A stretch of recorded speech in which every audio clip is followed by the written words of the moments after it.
ഒരു മുഅ്മിനായവനാ പലം ഉപദേശവും എന്നല്ലയോ റബ്ബിൻ്റെ ഖുർആൻ വാക്യവും. അന്യൻ്റെ വീട്ടിൽ കേറി മീൻ തിന്നുന്ന നായോട് വേദം ഓതിയാൽ കുര തന്ന.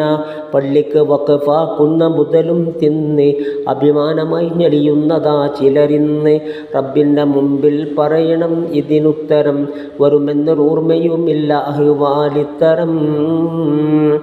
ഇത് എൻ്റെ കൈവശമാണ് എന്നാ ന്യായവും, ഒരു അന്യ പെണ്ണിലും ചേർക്കുമോ ഈ മായവും. ഖബറിൽ കിടന്നുരുകുന്ന കാലം പ്രേരണ നൽകുന്നവൻ സ്റ്റേ ചെയ്യുമെന്ന ധാരണ. ഈസബ്നു മറിയം പണ്ടൊരാളിനെ ഖബറതിൽ നിന്നും ഹയാത്താക്കിയിട്ടു ചോദിച്ചന്ത്യമിൽ, നീ ആര്, എന്താ നിന്റെ സ്ഥിതി ഈ ഭവനമിൽ.